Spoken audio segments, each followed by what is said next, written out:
What can I say? The devil made me do it. It's 1974, Yorkshire, England. Michael Taylor, age 31, father of 5 and husband to Christine Taylor. Michael was a well-mannered and caring father and husband. Michael, like anyone, became depressed from a back injury, left him short on work and seeming a little odd and off. After seeking religious advice and a one-on-one session at a local church, Michael started having outbursts and acting aggressively. Puzzled, he sought one-on-one sessions which turned ugly. After apparently changing form and attacking Marie, a young religious leader helping Taylor and unable to remember anything, Michael and the church agreed that an exorcism was necessary. Father Peter Vincent and Reverend Raymond Smith met at St. Thomas and started.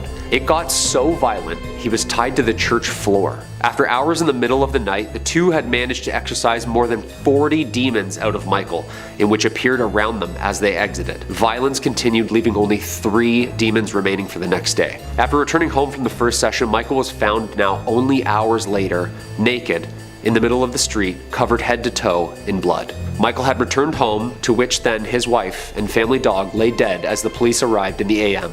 His wife, missing her eyes, tongue, and skin from the front of her skull. The dog, torn limb from limb and spread around the home. He was arrested soon after for the death of his wife. Michael had this to say about his late wife in court, quote, "I am released. I am released. It is done. The evil in her has been destroyed." Yeah, that was definitely a vessel for him. He was acquitted on psychological conditions, and jury found that he met his breaking point during the exorcism that night. He was acquitted on insanity and remained in and out of facilities until he passed in 2013. Number 4, David Burkowitz. New York, 1976, and the police were busy on the search for a man shooting couples in the New York area, which had started to become a citywide phenomenon that summer. Brunette women with long hair frantically cut and dyed their hair blonde in fear. The .44 caliber killer was the title the press gave David in his earliest of assaults. After losing his job, David began to experience psychotic episodes and claimed that his neighbor's German shepherd had begun talking to him and eventually explained to David that he was a demon. He took the name after the pet's owner, Sam. It was this dog who ordered the killings by David and claims that the pet coaxed David into killing. David used this summer to shoot 8 people, resulting in 6 lives and the stabbings of 2 others. Using his .44 caliber bulldog revolver, David sent police on a wild goose chase around New York City with handwritten letters, David mocking the detectives with cryptic messages. Some of them explain who Sam is, and some of them explain what Sam does. Some mock police, saying that they are never going to find or stop him. David was finally arrested just hours before his next planned victim's visit. He applauded police in their ability to stop him, in the back seat of the car, laughing and cheering. Although David pleaded not guilty to insanity and pleaded guilty, expressing that he was coaxed by the demon and that it demanded him to kill for hell, he was sentenced to 6 consecutive life sentences with parole after 25 years. During the mid-90s, he amended his confession and claimed that he had been a member of a violent satanic cult that orchestrated the incidents as ritual murder and pleaded guilty to stabbing and attempting to murder others before the shootings had even begun. His letters are public and spine-chilling. Check them out. Real Riddler stuff. Quote, "I am the monster. I am Beelzebub. I am the chubby behemoth. Police, let me haunt you with this. I'll be back. I'll be back. Yours in murder, Mr. Monster." Okay, his violent spree led the legal system to create a new law called Son of Sam's Law, designed to create criminals from financially profiting from the publicity created by their crimes, which at the time, he was basically a celebrity. He remains in prison to this day. Number 3, Herbert Mullen. 1970s again. At the exact same time, in the same area, police had 2 serial killers to keep up with, Herbert Mullen and Edmund Kemper. No relationship to each other or each other's cases. Mullen was a paranoid schizophrenic in and out of mental health facilities in California during his teens. Mullen then kills 14 people during a 4-month period due to, quote, the impending natural disaster that would happen if he didn't. Mullen was convinced that the voice in his head he was hearing was telepathic. Mullen claims the voice of the Father had explained that the Vietnam War acted as a giant sacrifice that saved us from an earthquake and another one was coming soon. Constantly hearing the man's voice named the Father, encouraging him to gain more blood sacrifices, Mullen bludgeoned a man to death with a baseball bat. Mullen claims that the man was actually Jonah from the Bible and was begging him to sacrifice himself to Mullen. He then murdered a woman in the front seat of his car before dismembering her in a nearby park. Yeah, this is real satanic stuff, I told you. His third victim, a priest that he was confessing to in a Catholic church. Mullen says the priest claims to have telepathically begged him to sacrifice his life for the cause. Mullen then killed 5 people in one day. He claims that all the victims telepathically begged to be sacrificed as a good deed to the Father. Herbert Mullen remains in custody, and who was the father who kept talking to him through all of these people? Number 2, Richard Ramirez. This next guy is really nasty and deserves to be in the second spot. 13 counts of murder, 5 attempted murders, 11 assaults, and 14 burglaries. Sounds like a hell of a guy. The Night Stalker. Charming name for what this man did. Born in Texas, his older brother went to Vietnam and returned with some pretty gruesome stories and some pretty gruesome visuals. The young Ramirez, soaking all of this up, grows up obsessed with the satanic occult and fascinated. He made various references to Satan during his legal proceedings. His trial began in 1989 and he was convicted of 13 murders and a variety of other crimes. Nearly 2 months later, he was sentenced to death, with the judge stating that his crimes showed, quote, cruelty, callousness, and viciousness beyond any human understanding. And the worst part was that he made most of his victims pray to Satan and swear on Satan that they were going to tell him the truth whatever he asked. I'm not really going to get into the sick details of really what this man did, nor will I with the number 1 spot, but it involved hammers, machetes, ropes, knives, guns, you name it, anything violent. He was an absolute nasty creature that liked to torture his victims and really drive the satanic love for you-know-who. First responders would have taken pictures of numerous satanic symbols drawn on the walls in almost a ritualistic reenactment. He was captured by the use of the huge media surrounding his story on the way to take his next victim's life. His trial was truly a disgusting display of media attention, one of the most expensive court cases to date, losing only to O.J. Simpson. He screamed "Hail Satan" at his hearing and flashed self-harm pentagrams. He died of cancer in 2013. This guy must have signed some sort of book for you-know-who. Coming in at number 1, Charles Manson. Okay, so most of us are all familiar with this man and his famous case amongst American pop culture. Ramirez was said to have been a copycat of this man, and I can see why with all the satanicness. California in the late 1960s. A criminal, musician, and a victim of LSD studies, Charles Manson would go on to start and lead the Manson family cult. A small religious group with unclear motives but lost souls and a ton of drugs, and a father to now a family. In summer 1969, some of the cult members committed murders in LA. Apparently, Manson had ordered his followers to kill the people who had lived at the address he had given them for their initiation. The murder of actress Sharon Tate and 4 others in her home on August 8th and 9th, including the La Biancas the next day. Another 2 victims. 4 members of the family committed the murders under Manson's instructions and satanic offering. Manson apparently heard voices that there was going to be a race war brought on by religious disputes, and that these killings were an offering to who exactly? The famous helter-skelter message, incoherent scribbles, blood all over the walls.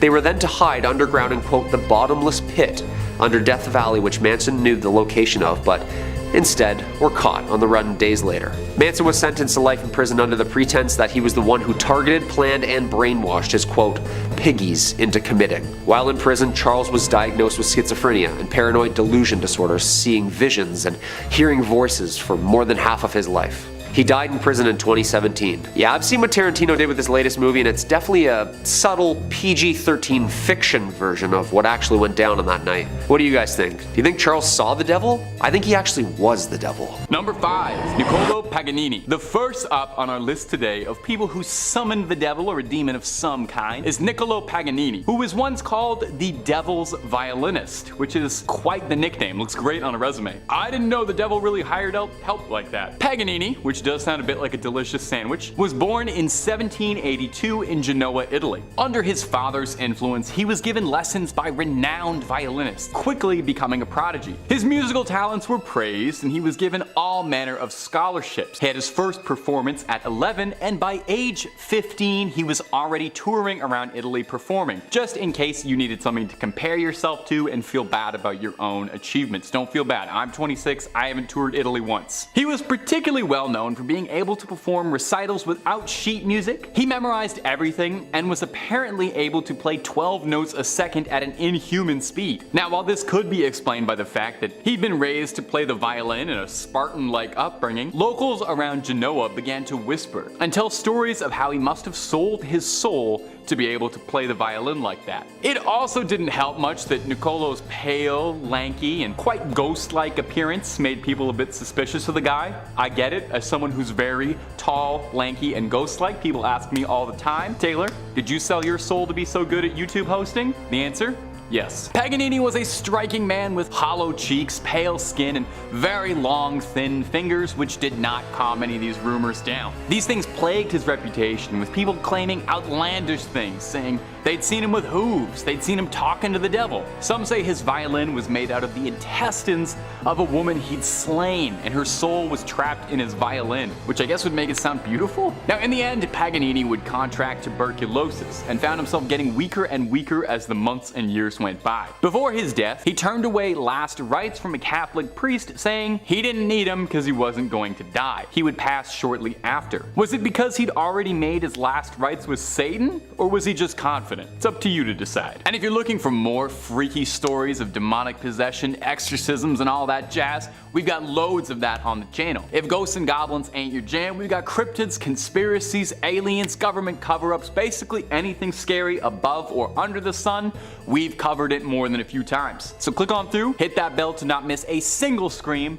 but please, do that at the end of this video, okay? We got way more scary stories coming up for you. Number 4. Latoya Amons. Our next entry on this list is Latoya Amons and her mother Rosa Campbell, involving an infamous haunting that is sometimes referred to as the 200 Demon House or the Demon House. That's a lot of demons. A family moved into a new house in Gary, Indiana, only to quickly discover that the house already had plenty of residents. They claimed that black flies would swarm the porch every single day in December in a climate that should reasonably have had them die off. Mother Rosa Campbell claims she heard footsteps in the basement and doors creaking, and witnessed a shadowy specter of a man pacing around her living room, claiming he was leaving behind boot prints. Now that's pretty scary. But the most wild claim was that this spirit man once choked her directly. Rosa's daughter Latoya claimed that she levitated above her daughter while unconscious during a sleepover, leading to her friend praying for her safety until she returned to the ground. Another wild incident describes an unknown force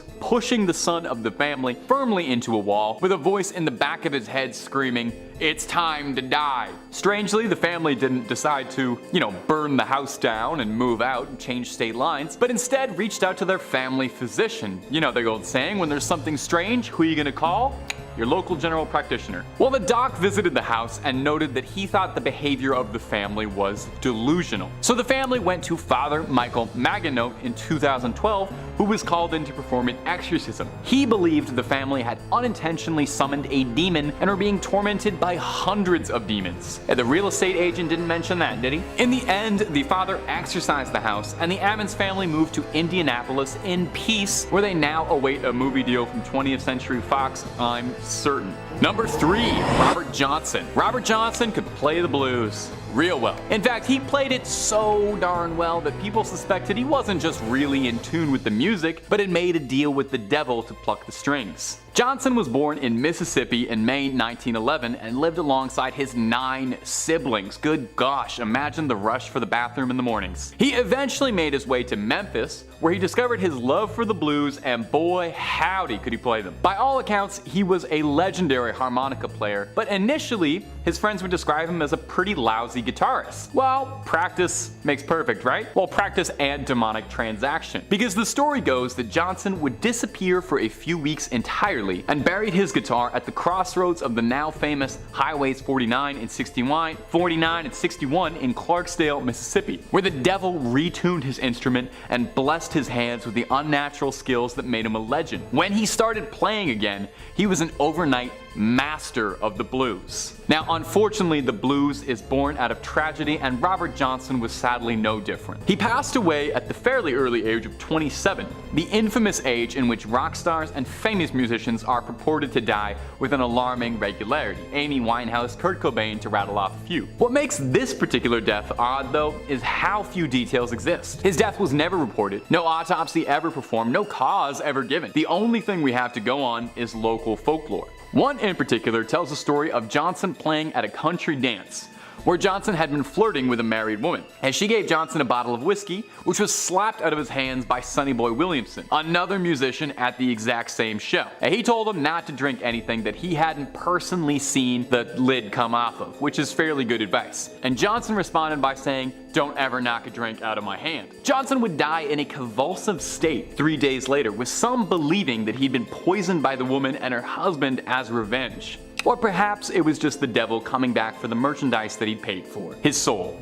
Number 2. Agrippa. Heinrich Cornelius Agrippa was a scholar living in the 15th century with one of the coolest names ever. Corny Agrippa. Agrippa devoted his life to writing about the occult. Now, I can freely talk to you about the occult, the devil, and all manner of blasphemous heretical things, but things haven't always been so liberal. And way back when, even so much of breathing about the devil was tantamount to sinning, so Agrippa was not a man without controversy. He wrote of the devil in great, intricate detail. His books would include information breaking down exactly how witches cast spells and perform incantations and rituals, and even shared where they get all of their cool outfits, big hats, and big stomping boots. It's mostly Hot Topic and doll skill. So where did Agrippa get all of this information?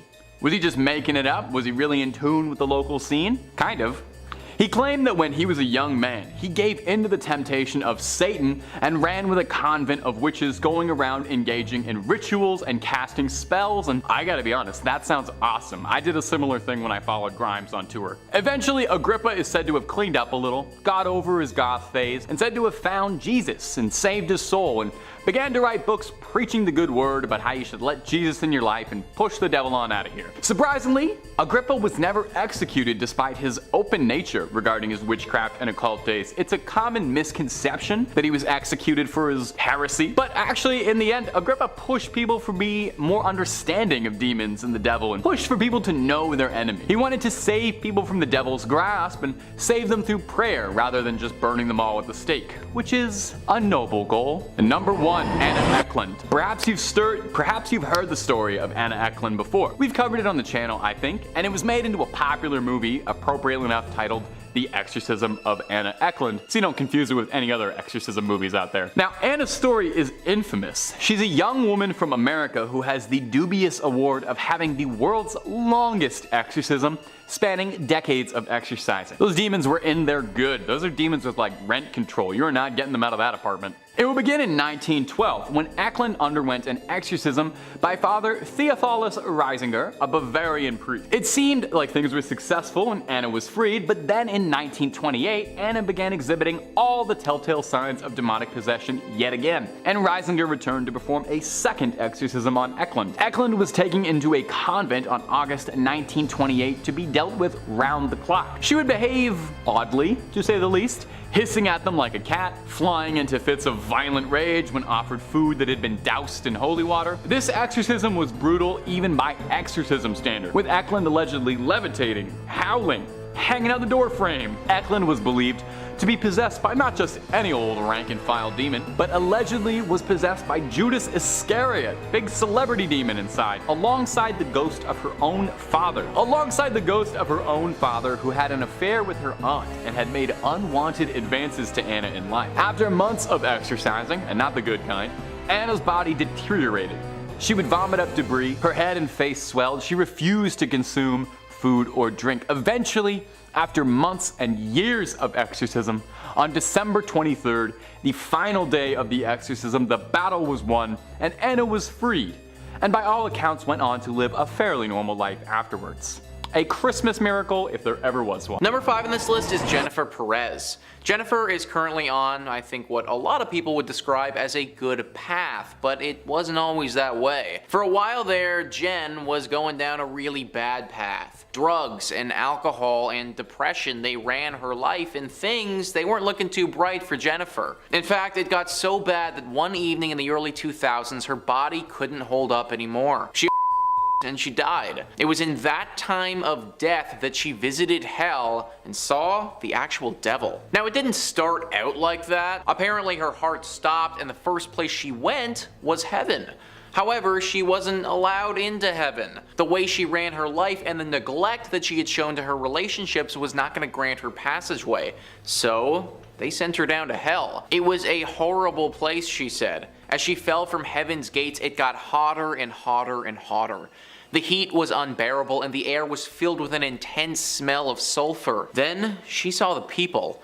Thousands upon thousands of them getting brutally tortured by all kinds of demons in all kinds of horrific fashions. And at the heart of it all, a massive red creature who she assumed must have been the devil. Eyes glaring, watching over all of it, almost like the way Sauron watches over things in The Lord of the Rings. Before she hit the hot hellish ground though, she woke up. She was revived, and her life was saved. From that point on, she has completely changed her way of life and tried to do everything in her power to never end up in that horrible place again with the devil watching over all of it. I imagine that if I ever saw the devil up close and personal like that, I might change my way of living as well. Number 4 on this list is Sim Calpin. Sim Calpin is a Reddit user who believes that several years ago they saw a demon, or maybe even the devil, in their own home. They write, "When I was about 17, I woke up in the middle of the night thirsty and I went into the kitchen to get some water. When I walked into the kitchen and flipped on the light, I saw what I can only describe as a large golem-looking creature. It looked me in the face and then screeched, a noise I will never forget, and then crawled on the walls into the unlit part of the house. Well, I wasn't sleeping or dreaming. I ran into my room and turned on music and did not sleep the rest of the night. I've only told a handful of people about it, and yes, I'm completely serious." I've never heard of the devil as being a golem creature, but it's certainly not impossible. What the devil would have been doing in your home, clutching your ceiling in the middle of the night, now that's a better question. Personally, this probably rings closer to a demon than the actual devil himself. No disrespect to Sim Calpin here, but unless there is something particularly special about him, his family, or his home, then I don't really see why the devil would have been there. But then again, why is the devil doing anything that he's doing?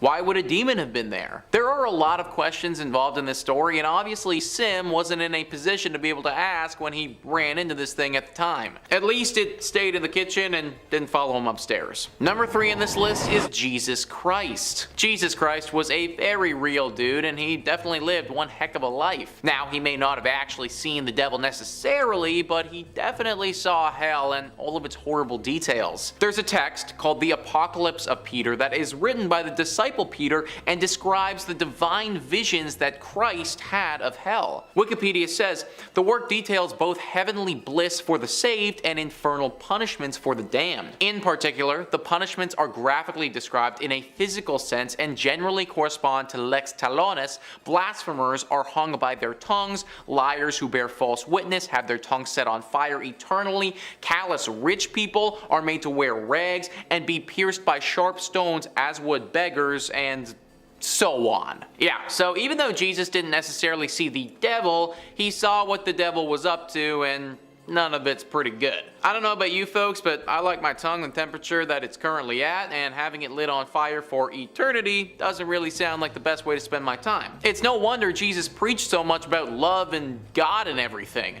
My dude literally saw what was going to happen to all of us if we didn't do any of that. Jesus straight up knew that the devil was just waiting for the moment your soul passed over to hang you by your tongue and torture you forever. Number 2 on this list is Patrick Antle.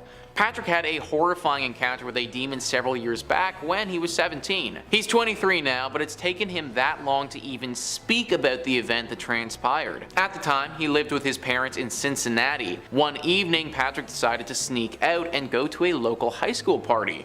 The sneaking out process worked out fine and he made it to the party safely. It was on his way back though that he had the scariest moment of his life. He was walking back the way he came to go back home a little bit past 2 a.m. The area that he was in was rural and there weren't too many houses that he passed by. However, when he turned down the second last street before his own, he saw a house on the side of the road. It's a house. This shouldn't be anything serious, but what struck him as being weird was that he'd never seen that house before. Now, Patrick had been drinking a little bit that evening, so he just chalked it up to being a little bit drunk and kept walking down the street. When he was passing right in front of this house though, he stopped and glanced at it and noticed the garage door was open. Only a few seconds had passed when out of the darkness of the garage door, two red glowing eyes appeared in the night. His body immediately froze, and even though his mind was telling him to run, his limbs didn't want to cooperate. Standing stuck in the middle of the road, paralyzed, Patrick got struck with an overwhelming fear that his life might end right there, right then. The eyes dug into his skull and felt as if they were infiltrating his soul. Then he heard a voice.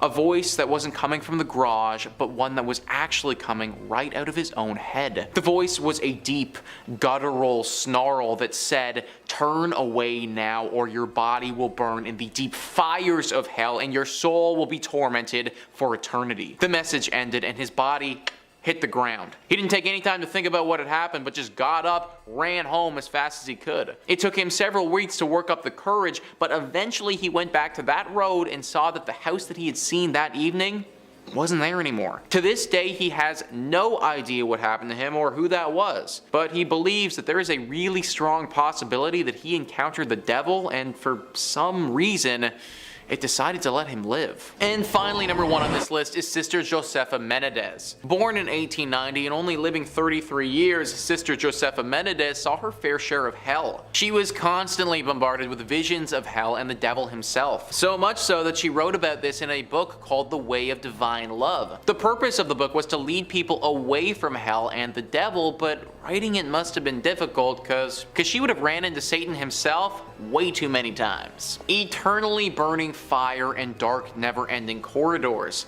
That's what she saw hell to be filled with. All the souls and people who were sent there, the devil would suck the capability of love and compassion from them so that they could no longer feel any positive emotions at all. It was just depression and grief for those that got sent here. The devil was a dark creature in her visions who would eat these happy emotions up but not feel any of them himself. She saw these visions and warned us about them so that we wouldn't have to see them. I recommend heeding her warning. Number 5 on this list is Bill Wise. Now, it's unclear whether or not Bill saw the devil specifically, but he came pretty damn close. Bill is the writer of a book called 23 Minutes in Hell, which, as you guys can imagine, is his story of how he spent 23 minutes in hell. Wikipedia says Wise states that he had been a Christian since 1970 but had never studied hell before his experiences on the night of November 22nd, 1998. According to the book, Wise, then a real estate broker, found himself in a cell approximately 15 feet high and 10 feet by 15 feet in area where there were two foul-smelling beasts, personifications of evil and terror, who spoke in a blasphemous language. Wise says that the creatures had strength approximately 1,000 times greater than a man's strength. Wise states that he had heard the screams of the billions of damned people in hell. He states that he encountered Jesus, who told him to tell other people that hell is real. Wise states that his first experience ended with him lying on the floor of his living room screaming in horror. Pretty frightening experience and one that's changed Bill's life forever. Number 4 on this list is Marcus Stannett. Marcus Stannett claims that he saw the devil for real when he was only 10 years old. Back in 1982, Marcus was only 10 and he lived out in a farm in Missouri. His quiet little farm lifestyle was pretty much anything a kid could want. Even though his family had him put in a lot of work to keep things going, he had acres upon acres to run and play and do everything that a growing kid should love to do. One afternoon, he was doing just that. A few kilometers from the main farm was a forest. He would often go here when he had a long time to play. In that forest was a stream that cut through, and by the stream, Marcus had built himself a little fort, something that he'd been working on all that summer. When he got there that day, though, it wasn't how he left it. He arrived to his fort in a chipper spirit, but quickly realized something wasn't quite right. His fort was ravaged, completely destroyed. It looked like something big had come through here and purposely wrecked it. And weirdest of all, there was this black liquid, almost sludge-looking substance that was on the remnants of his fort. He began to investigate, but suddenly everything went extremely cold. The air grew thick and there was a massive presence that appeared. Roughly 10 feet in front of Marcus was a dark, shadowy creature with black robes on, levitating above the ground. Bright red eyes pointed out of its shadowy face. The second he made eye contact with the being, he was no longer in control of his actions. His body wasn't his anymore. He fought for a while and tried to resist, but his body couldn't hold up and he blacked out. He woke up to a flashlight in his face and his mother's frantic voice calling out to him. It was hours later and he had been laying in the forest completely out cold since the encounter. He told his family about it, but they didn't quite believe him. They thought it must have just been a big animal that had frightened him. Marcus always knew though. That day he had seen the devil in person, and for some reason, it had let him live. Number 3 on this list is The Vision of Tundale. The Vision of Tundale is actually a book that details the account of an Irish knight. This knight took a trip to hell for 2 days, and I can promise you aren't going to find his itinerary on TripAdvisor anytime soon. In his trip to hell, he discovered that the devil is clearly very hungry. The devil has it all laid out so that people are cooked into a stew. They're done so in many different ways, but the biggest method for cooking these humans is by throwing them into giant frying pans with hundreds of other humans and cooking them until they're burned to death. Think that's bad though? Well, it gets a lot worse, guys. There are demons that are constantly running around hell with the specific mission of harming and causing pain to the human souls. Killing them by cutting them into pieces and then using their powers to bring them back to life just so they can cut them into pieces again. It's brutal, and it's what this place is doing all the time. Then there's the actual devil himself, or what this Irish knight thinks could have been the devil. Acheron is this giant monster that eats thousands of humans at a time. He's so big that these humans just fall into the deep pit that's his stomach and then get eaten by other beasts that are down there. Vipers and creatures that live inside this devil's stomach and wait to feast on these humans. If Acheron truly is the devil, then I highly recommend enjoying your time on Earth, because what comes next doesn't sound like the best time, folks. Number 2 on this list is Anne Catherine Emmerich. Anne Catherine Emmerich was born in 1774 and died in 1824, and she had quite a rough life while she was alive. During her time on Earth, she was constantly riddled with visions of hell. She saw so much of what is to come to those that sin that it felt as if she was living in hell while she was on Earth. Apparently, hell is similar to what we've conventionally drawn up, but it isn't exactly how we've pictured it. According to Anne, hell is a city. Not a pristine and beautiful one, of course, a burned down, disgusting city. Like a city that's just been through a horrible battle and all that stands are the ruins of it. Running through that city are also some swamps. These swamps are home to horrible creatures that are always hungry, and you and your soul, they're on the menu. The most notable creatures to live here are snakes. They will slither out of their swamps and attack those who are in the city, so you always have to be careful. People are always screaming and fire is always burning, but the loudest and most uncomfortable scream comes from the devil himself. Anne saw the devil, and he was chained up in the middle of the city. Yeah, that's right, guys. Apparently the devil himself is locked down here and screaming all the time to be set free. Which at this point, he might actually be. Anne said that she found evidence in her visions that the devil would be released upon the world of the living before the year 2000. Hate to break it to you guys, but it's currently 2022, so if Anne was telling the truth, then it's very possible the devil is already out and about. And finally, number 1 on this list is Father Gabriel Amorth. Father Gabriel Amorth, an expert when it comes to exorcisms, somebody with the capability of purging a demon over video chat, has come face to face with the devil.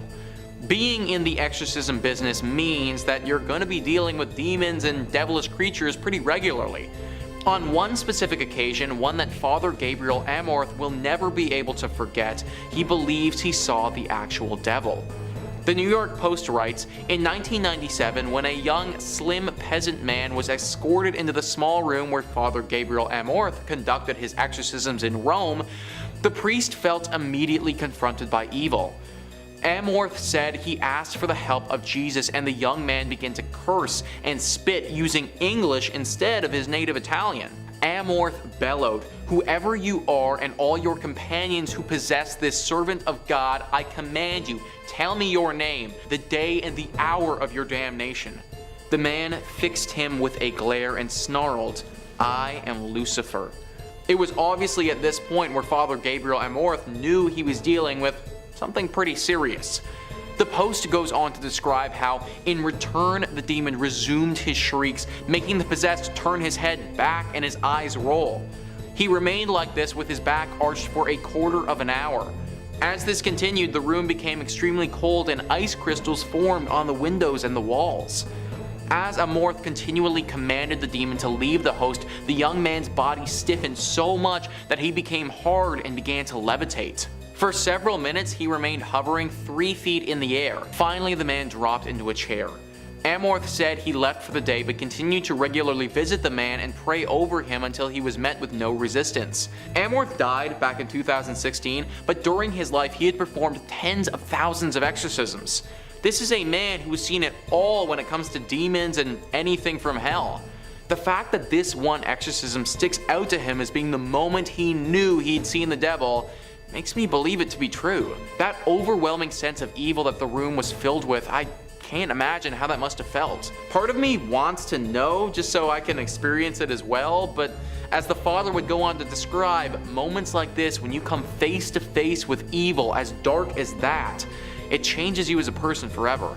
It happened to him, and I imagine if you or I saw the devil in person, it would happen to us as well. Starting off this countdown, we have the North Berwick Witches. North Berwick is a small town in Scotland where some of the most brutal and horrific witch trials took place. It all started during the reign of King James VI. While on his way to get his new bride in 1589, he encountered a series of disastrous storms. In fact, the storms were so bad that he was forced to head back home. He immediately thought that the storms were the work of witches. It didn't help that back then a rumor had started that a witch had sailed out on the River Forth to conjure up some storms. So from then on, King James was dead set on finding these witches. In fact, 70 to 200 women were accused of being witches. Most of them were tortured and then executed. Now, apparently during these trials, he did come across a number of women that admitted to being witches. They claimed that they had all made deals with the devil and were now under his command. They also claimed that they would use one of the churches there to hold their covens.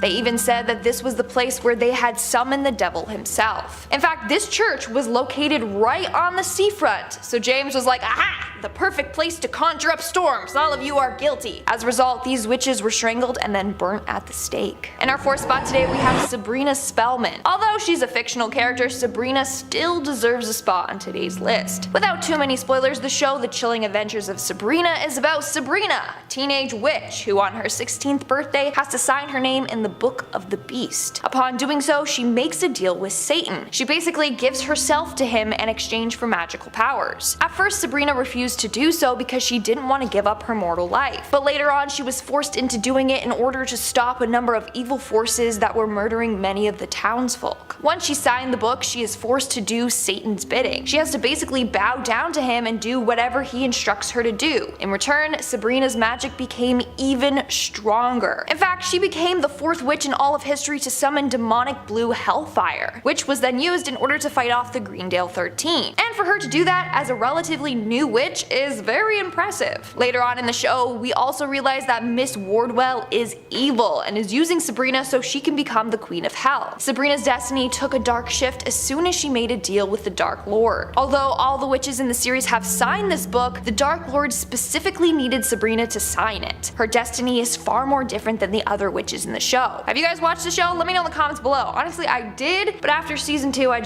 I couldn't anymore. Let me know your thoughts though. Moving on at number 3, we have Lilith. Now, the description of Lilith varies depending on your beliefs. In Jewish folklore, Lilith is a female demon. In Luciferian witchcraft and Luciferianism, Lilith is described as the consort of Samael. Other people believe that she is the wife of Satan or that Lilith was the first wife of Adam. But she wasn't that obedient to him, and Adam didn't like that, so Lilith left. Then God made Eve, who was more obedient. Lilith became jealous and turned into the snake that made Eve take a bite from the apple. The two were banished from the Garden of Eden, and Lilith turned into a demon, her main goal, to get revenge on all men. Then you have the people that believe Lilith is a child-killing witch. She wasn't able to conceive, so she was jealous of pregnant women and would go around killing them or stealing their babies. In this case, we are looking at the version in which Lilith is a witch, obviously. In this case, Lilith is working alongside Satan to do his dark bidding for him. Their deal is that if she's with him, then she will work for him. But she's not always obedient. In fact, she has gotten frisky with other men. In the TV series Supernatural, Lilith is depicted as a white-eyed, powerful demon. She is said to be the first human that made a deal with Satan and promised to serve him. As a result, she became the first demon. In the chilling adventures of Sabrina, we end up finding out that one of the characters, Miss Wardwell, is actually Lilith. She is referred to as Satan's concubine and the mother of demons, and of course, she's a witch. In fact, she is said to be the first witch in existence. She made a deal with Satan, or the Dark Lord. According to her story, she was wandering the wasteland aimlessly when she encountered Lucifer, the fallen angel. She made a deal to heal the wounds caused by the loss of his wings, if he in return helped her. She then pledged allegiance to him and became his handmaiden. In the end, Lilith wants to become his queen, which is why she goes to the extreme lengths to do whatever he tells her to do. Moving on to number 2, we have Sarah Good. Now, if you have seen the Fear Street trilogy on Netflix, then chances are you might be a little familiar with this story. The movie was loosely based off of the real witch Sarah Good, but in the movie they changed her name to Sarah Fear. So Sarah was one of the first 3 women that were accused of witchcraft. It was her, Sarah Osborne, and Tituba. These 2 other ladies were said to be real witches, and when they were accused, they brought forth Sarah Good's name, saying that she was a witch too, little tattletalers. The townspeople were quick to believe this because Sarah never attended church. She lacked self-discipline and self-control, and she was 38, but apparently she looked like she was 70. That, combined with the other ladies' testimonies, had everyone against her. In fact, apparently when she was brought in front of the court, a number of witnesses began to twitch and rock back and forth and moan. So they were all like, damn, she's definitely a witch. Look at what she's doing to the people that accused her of being one. Not only that, but her own husband and daughter even admitted to Sarah being a witch as well. And then things kept getting worse and worse for her. At one point in her trial, one of the accusers started acting out and claimed that Sarah attacked her with a knife. In the end, of course, she was found guilty of witchcraft and was sentenced to death. But just before her death, she made a deal with the devil to curse a priest. She said, and I quote, "I am no more a witch than you are a wizard, and if you take my life, God will give you blood to drink." Now, when she died, apparently the priest and his land both became cursed, just like Sarah claimed it would. To this day, it's said that Sarah continues to haunt the town, searching for those that have wronged her. And in our number 1 spot today, we have the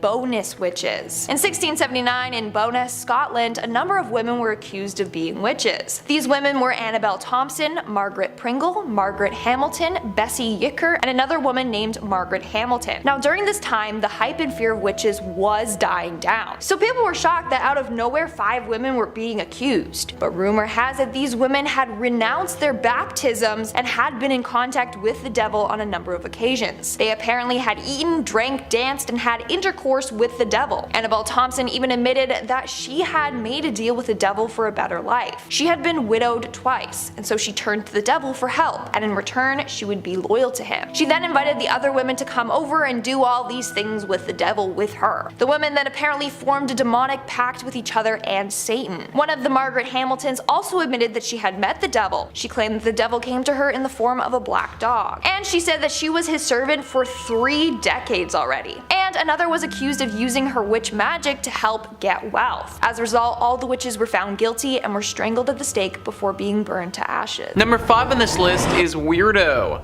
This one's a bit weird.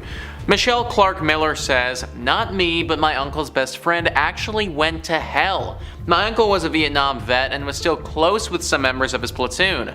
One of them, nicknamed Weirdo, had the usual problems with most traumatized vets. He drank, he did drugs, he beat on people. He'd been in and out of jail, in and out of rehab. Then one day he had a heart attack and died on the table. He said he woke up in a dark place full of volcanoes, swamps. He said it smelled awful and all you could hear was people screaming. He said he was full of fear, dread, and despair, but when he turned around to run, all he saw was fire, lava, smoke, and tar. Then he heard a man's voice say, 'You have one more chance, Jonathan.' That was his real name. Next thing he knew, he was in a hospital room surrounded by his wife, his Vietnam buddies, and their families. And yeah, he turned his life around. Yeah, I think my life would be 100% different if I straight up went to hell, saw the devil there, saw how bad hell actually was, and then had him tell me that if I don't figure it out, I'm basically gonna be here for all eternity. No, no, no, no, no, no, no, no, no. Yeah, that would straight up traumatize me forever, guys. I think what's kind of crazy about this, though, is that he got a second chance. Like, you think about the devil, and you don't really think about the devil giving out a whole lot of second chances. Maybe he was just in a good mood or something. I don't know what it was, but hopefully Weirdo got the memo and doesn't need to go back there anytime soon. Number 4 on this list is your deepest desire. This is a story from a Quora user named JP. Somebody asked them if they had ever spoken to the devil, and they replied, "I believe so. I woke up one morning facing the wall of my bedroom. Bed was pushed up against the wall. Rolled over the other direction, and there standing in front of me was a guy just standing there, wearing a suit, very typical of a well-dressed businessman. I was going through a rough time, personal stuff. He says one thing to me, I can give you what you want. All while this is going on, I felt no worries or fear. Seemed oddly normal. My answer was, and still is, no. I did know what he was offering. I wanted it, but not for free. I had no belief one way or another about God at the time. I wouldn't say I didn't believe, I just never put much thought into religion. I can now say without a doubt God exists. Not because I've seen him or met him, but because I've met his enemy. My life has never been the same. I feel now without any choice of my own. I live with 1 foot in the spirit and 1 foot in the real world. Wish I could go back to being ignorant. And for that reason alone, I am happy to have never faced the devil head on like JP has.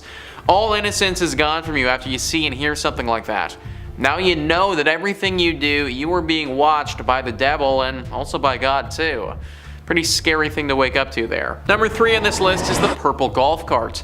So I told this story in another video we did talking about the devil, but I have to tell it again considering how terrifying it actually is. Jeremy is a 31-year-old man who just over a decade ago lost his father. On that day, the one of the death though, he received a crazy message, one that haunts him to this day.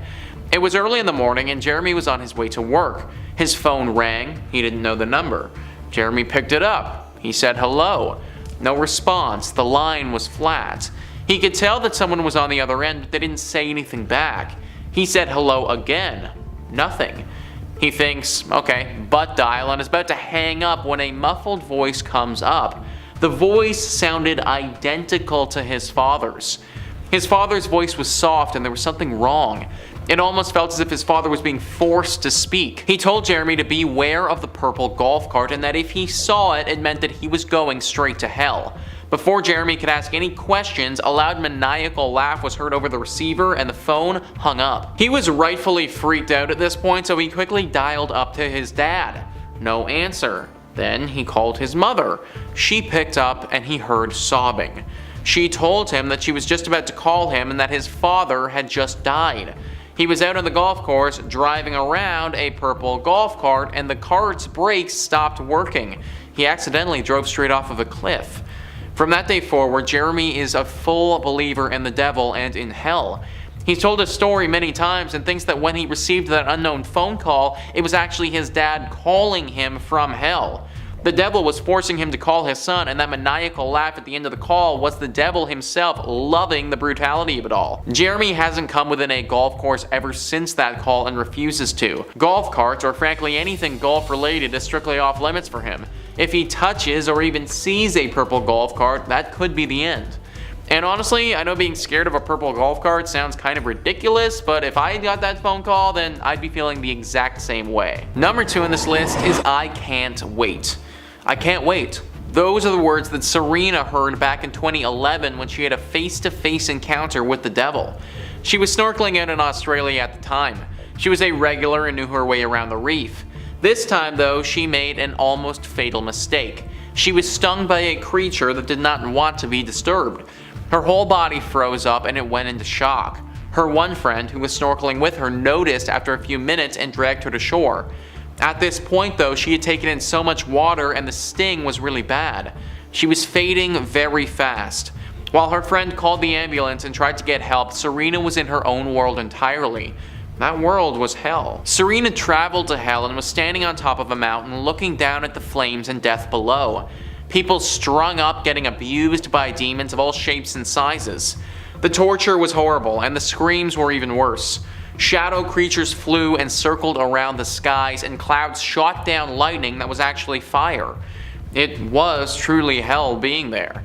Then the entire world started to shift and a giant creature that Serena could only imagine and was the devil took shape in the sky. It smiled and cackled and looked straight at her. Then it said, "I can't wait to meet you, Serena. See you very soon." And just like that, her eyes opened and she saw a paramedic reviving her on the beach. She had died for a little bit there and went to hell, and the devil himself stopped in to tell her how excited he was to meet her. Since then, Serena has quit snorkeling completely, probably for the best after an experience like that. And finally, number 1 on this list is the end. The devil has a lot of powers. We probably don't even know what they all are, to be honest, considering most people who deal with the devil don't last long enough to tell us about them. Either way, he is clearly a very powerful creature, and knowing when the world will end, that could be one of his capabilities.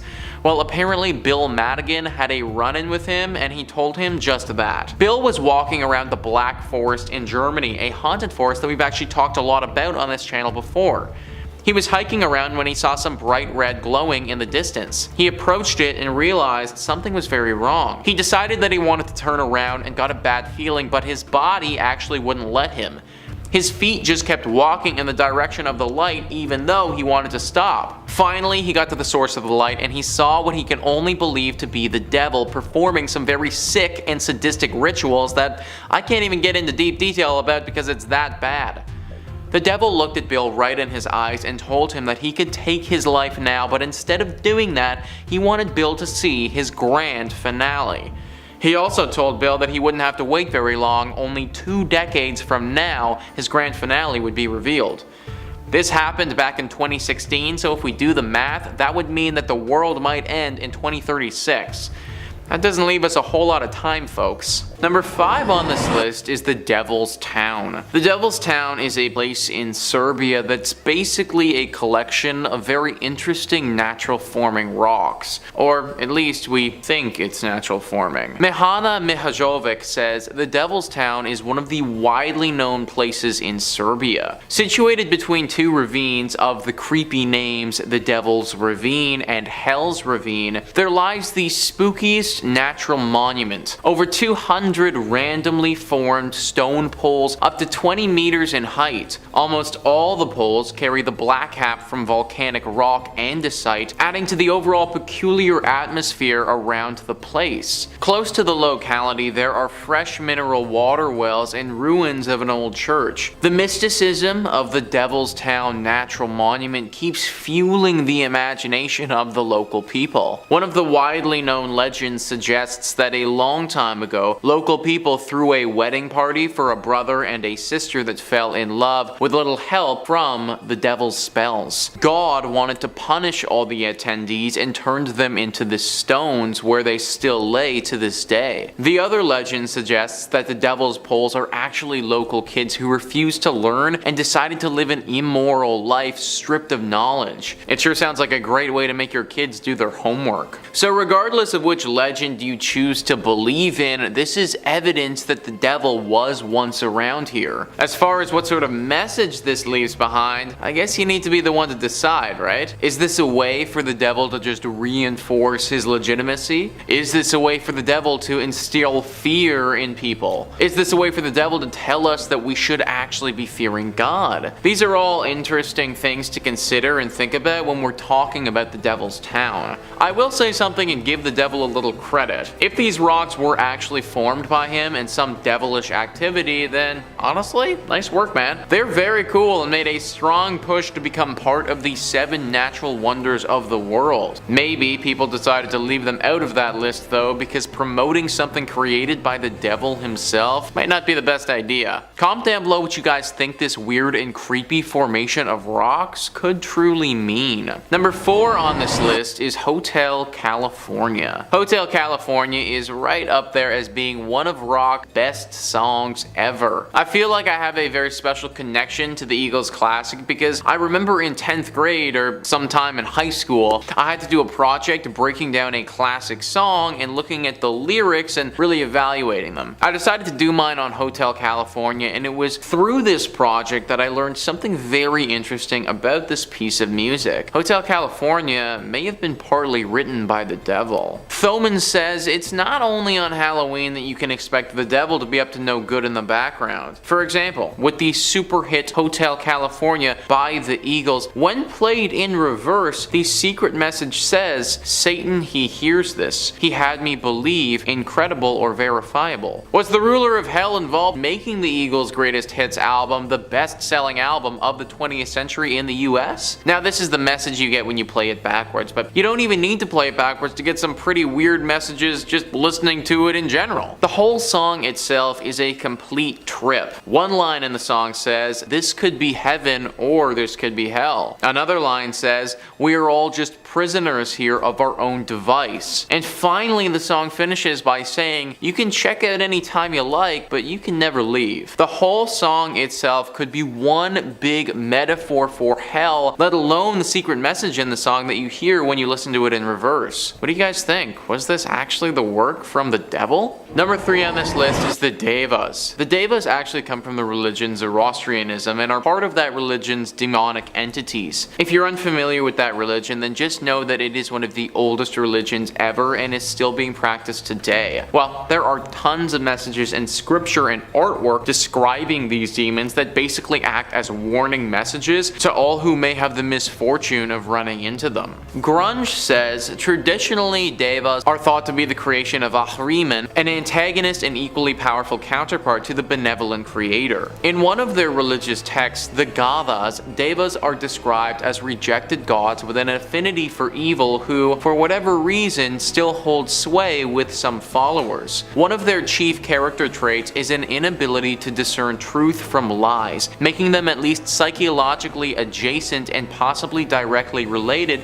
to most roommates that you've likely met on Craigslist. All kidding aside though, these things can be very, very dangerous, and many people believe that a lot of the work and scripture that talks about them, that was actually left behind from the devil. The purpose of doing this was to strike fear into people and make them start to distrust their fellow human. Number 2 on this list is the Blood Falls. Once again, we have a naturally occurring wonder that people believe is actually a hidden message from the devil. Let me tell you the geological explanation of this, and then I'll tell you the possible demonic explanation. Atlas Obscura says, roughly 2 million years ago, the Taylor Glacier sealed beneath it a small body of water, which contained an ancient community of microbes. Trapped below a thick layer of ice, they have remained there ever since, isolated inside a natural time capsule. Evolving independently of the rest of the living world, these microbes exist in a place with no light or free oxygen and little heat, and are essentially the definition of primordial ooze. The trapped lake has very high salinity and is rich in iron, which is what gives the waterfall its red color. A fissure in the glacier allows the subglacial lake to flow out, forming the falls without contaminating the ecosystem within. So that's the geological explanation. The one involving the devil isn't as calm and cool though. This legend says that a man died and was sent to hell. Now he got there and obviously didn't love where he was. The man was continuously tortured and mistreated, as we can all expect from being in hell. Well, apparently this particular man wasn't about staying here forever. One day he attempted a daring escape and actually made it pretty far. He found a gateway between hell and the natural world. This gateway led directly to Antarctica, where the falls are now. He made it back to our physical world, but then the devil showed up. The devil brutally mutilated and cut the man to pieces, creating a waterfall of blood. The devil then sealed sealed this blood in ice as a warning and message to everyone left on Earth never to attempt to go in or out of hell. Finally, number 1 on this list is the Codex Gigas. This book often makes all of our lists when we're talking about the most haunted or most cursed books ever, and rightfully so. This book, written many years ago, was literally by the hand of the devil. Mental Floss says the book's sinister reputation stems from a full-color portrait of the devil contained in its pages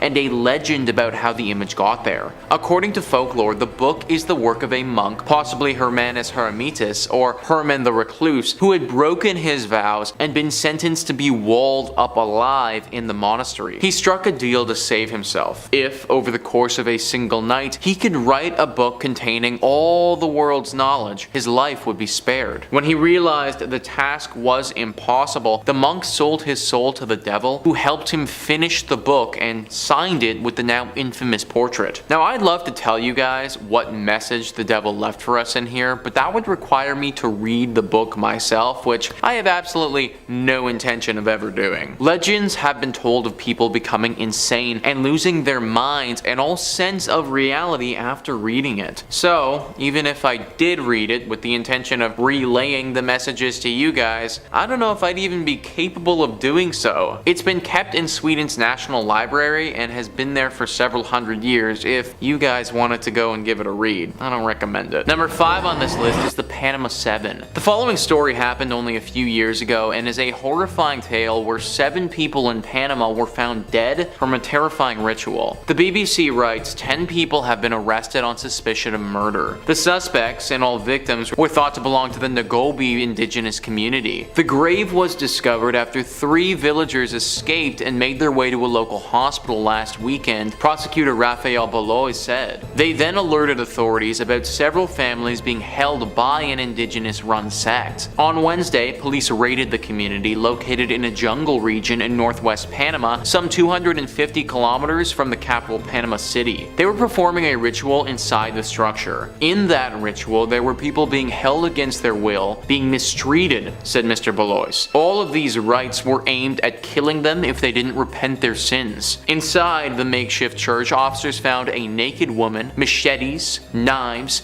and a ritually sacrificed goat, Mr. Balois said. The site was controlled by a religious sect called the New Light of God, believed to have been operating in the region for about 3 months. According to Mr. Balois, the kidnapping and torture started last Saturday after one of the members claimed to have received a message from God. The victims were then kidnapped from their homes, beaten, and killed.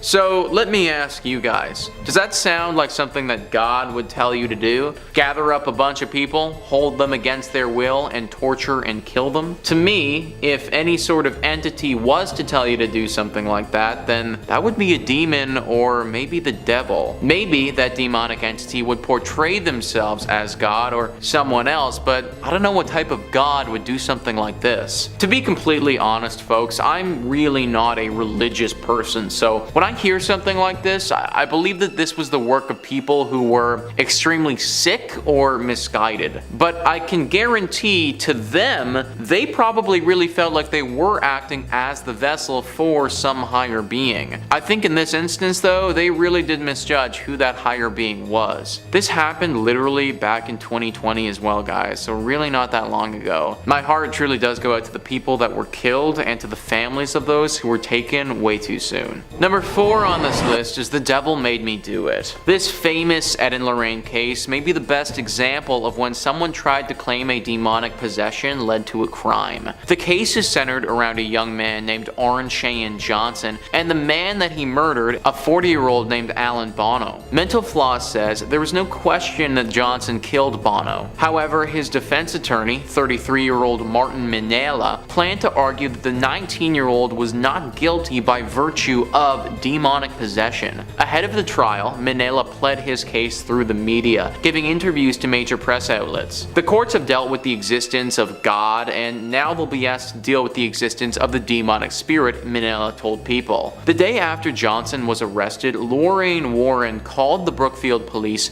and blamed the killing on a demon. Johnson didn't actually say the devil made him do it, he only claimed that he didn't remember stabbing Bono. However, according to the testimony of an officer on the scene, Johnson did tell the police, "I think I hurt someone." Now, this defense didn't actually work out for Johnson. He was inevitably convicted of first-degree manslaughter and sentenced to 10 to 20 years in prison. However, he didn't serve nearly that many and was released after less than 5 years for being a really good prisoner. In my opinion, I kind of doubt that this guy was actually under the influence of a demonic possession, and clearly the jury, they felt the same way. That being said though, he did seem pretty committed to that story during the trial, so I suppose it's something to consider. Number 3 on this list is Manuel Vela. Several years ago, Manuel Vela killed his pregnant girlfriend. It was a brutal murder and an incident which climaxed in a police chase where he was finally captured. Many people obviously asked the question, why? And the answer may shock you. The Mystique says Vela told the interviewers that the murder of his girlfriend and her child were part of a religious and political statement. He was possibly trying to enlighten the crowd of his opinion on pro-life ideologies. However, it seemed like his motivation behind the murders wasn't just politically backed. He went on to say how he is the Antichrist and the voices in his head guided him on what to do. Many of his analogies were akin to things that have happened in the history of Christianity. Vela literally believed that he was the Antichrist, guys. That sounds like a pretty textbook example of a demonic possession to me. At this point, Vela's competency to stand trial was in question and a hearing needed to be done. Manuel never actually made it to the hearing though, because in January 2017, authorities found him dead in his cell. He had taken his own life. Number 2 on this list is the Son of Sam. The Son of Sam was a killer that caused one of the biggest citywide police investigations ever. Ranker says New York City during the summer of 1976 was a hotbed of anger, frustration, and fear, and David Burkowitz, aka the Son of Sam, didn't help the matter by killing 6 people and wounding 7 others in the span of 1 year. After his arrest, Burkowitz told police that he was under the control of a demon named Harvey who inhabited his neighbor's dog and implored him to kill people. Once, during a 3-month break from his murder spree, Burkowitz wrote the New York Post to say, "I am still here like a spirit roaming the night, thirsty, hungry, seldom stopping to rest." After being incarcerated, Burkowitz received a sentence of 365 years in prison, by the way. He became a born-again Christian, but he still believes that the devil and God are fighting for possession of his soul. No wonder this guy got 365 years. Not only did he kill 6 people, but to write to the Times saying that he's still thirsty and hungry, yeah, this is clearly a man that needs to be kept behind bars for literally ever. Once again, I want to stress the fact here that I'm not a religious man personally. When I hear a story like this, I believe that it's far more likely that the Son of Sam was just truly mentally unstable and probably in need of some very serious help. He truly believed, though, that a demon had called upon him and was using his body as a vessel for evil. We may never know what truly caused him to do this, but at least he's locked up for good and won't be doing it again anytime soon. And finally, number 1 on this list is Michael Taylor. Several decades ago, Taylor was apparently possessed by a horrible demon, and this time it really got the better of him. Ranker says in 1974, Michael Taylor was just a simple butcher living in Ossett, England, who was suddenly overcome by an evil spirit. He had an exorcism performed on October 5th and 6th of 1974, and while it went okay, the priests weren't able to expel all of the demons. According to Bill Ellis, an authority on folklore and the occult in contemporary culture, in an all-night ceremony, the exorcists believed that they had invoked and cast out at least 40 demons, including those of incest, bestiality, blasphemy, and lewdness. At the end, exhausted, they allowed Taylor to go home, although they felt that at least 3 demons, insanity, murder, and violence, were still left in him. So, you know, kind of the big 3. After he returned home, Taylor immediately murdered his wife by ripping out her eyes and tongue and then tearing off most of the skin from her face, finally strangling their pet poodle. Police found Taylor standing in the street naked and covered in blood, shouting, "It is the blood of Satan." This is truly one of the most graphic crimes I've ever read about, honestly. Like, to think that this happened in real life is extremely scary. Also, if he was possessed by some type of demon, like, what demon was this and how do we all avoid this? I feel like this is pretty pertinent information considering what Taylor ended up doing. Number 5 on this list is the stone pressing. Let's take a second and think of the worst ways to die. Just a little thought experiment. Drowning, that would suck for sure. Apparently that is one of the worst pains you'll ever feel. Being burned alive, that would be really freaking bad. Nothing seems to hurt more than a bad burn. I think, getting eaten alive, like that's just full on getting mauled by something.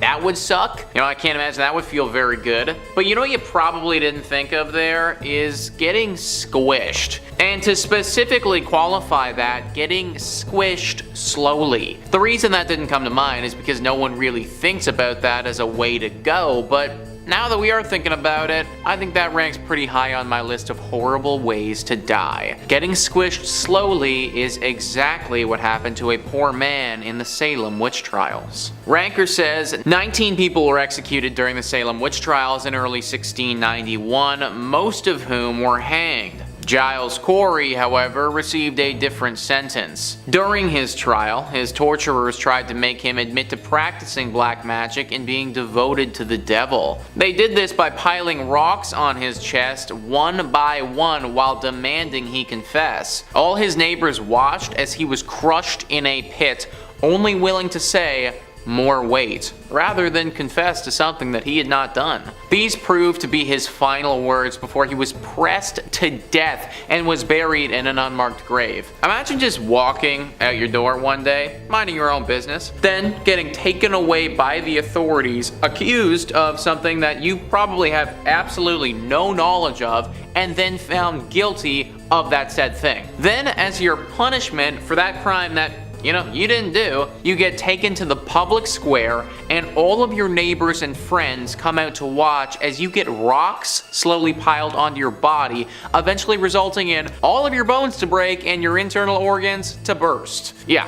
This really sucked for my dude Giles. The Salem witch trials, in my opinion, are one of the most messed up times in history. Like, that entire scenario is just one freaking mess, people losing their minds over something that they don't understand. And poor Giles got crushed for it, and now we can all remember on his tombstone. Number 4 on this list is specimens. Whenever I hear the word specimen, I get a pretty distinct image of science and laboratories, test subjects. I think of movie scenes where there are vials of weird substances and really smart people doing some really questionable forward-thinking stuff. What I really don't want to be thinking about though is dead bodies. That's pretty much what we have here though. Creepy says, Ohio Asylum is known for its creepy and thrilling gravestones. However, 2 of those gravestones are amongst the most horrific ones. These tombstones read the word specimens only, with no other details like date or name. What freaks people out is the imagination of what the word specimens could possibly be referring to.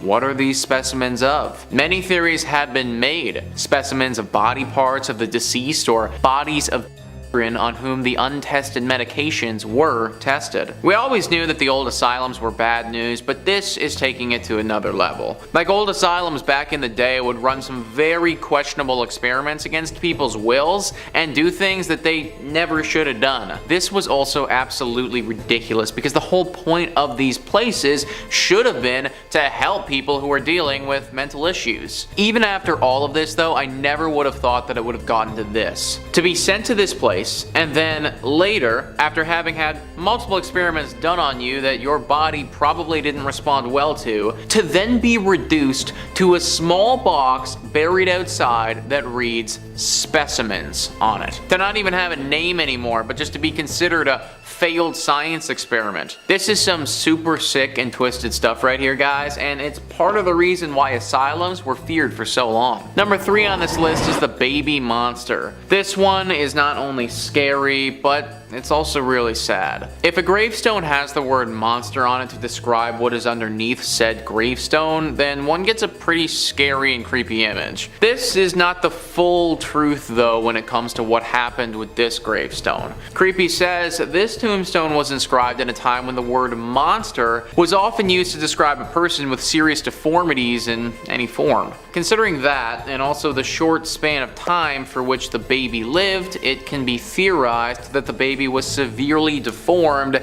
and could not live for very long. The death of said individual is not certain, and it's intriguing to know that no real name was given to this baby. When this child would have been buried, you have to imagine that it would have been in an era where whatever deformities it did have wouldn't have been understood. People may have suspected the devil or some demonic presence to have caused what happened here. The sad truth is that this was a kid just like anyone else who just kinda got a little bit unlucky at birth. Back in this day, that sort of unluckiness though wouldn't have been accepted or tolerated. So in this case, we're just left with a really creepy gravestone that should make us all very thankful that we were born in this era and not back then when this sort of stuff would happen. Number 2 on this list is the Unforgiving Society. This next one should make you very happy that you live in the time period that you do now, but also make you think a lot about some of the recent political shifts going on in the United States. Creepy says this tombstone is of a girl who died a sad death. She passed away in very unfortunate circumstances. She was impregnated before marriage, after which she struggled to get an abortion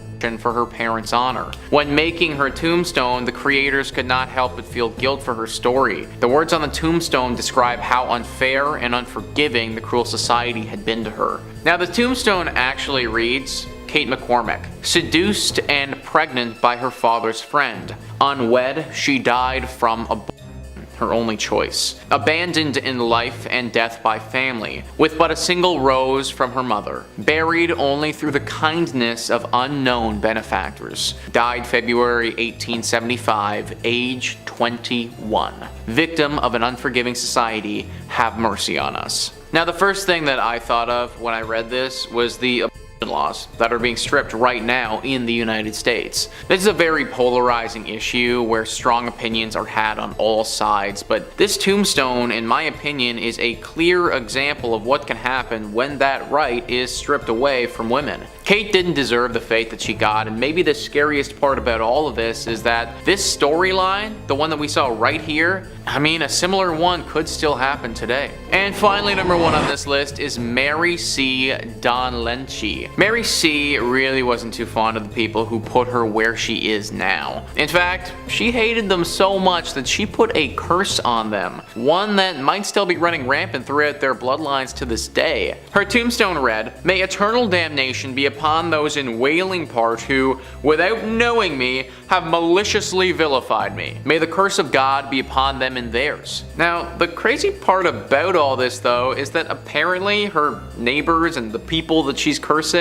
they didn't do anything wrong to her. Creepy says, as shown by the words on the tombstone, Mary C. felt nothing but anger towards her neighbors. The delusions she had of her neighbors conspiring against her are depicted on this tombstone. She left all of her possessions to the Massachusetts Society for the Prevention of Cruelty to Animals after her death in 1985. The neighbors reported how the deceased used to constantly indulge in petty fights and negative behaviors. So apparently this curse was just her being super petty. Imagine you only have a few more words on planet Earth, and instead of like telling your family you love them and stuff, you decide to curse your neighbors who literally did nothing wrong to you. This curse hasn't been super effective though, which is a good thing. Apparently some of the members of the cursed family have noticed something every now and again, but nothing too major that should make anybody freak out. Still though, really hoping that I don't become my neighbor's punching bag and get cursed from beyond the grave for literally nothing.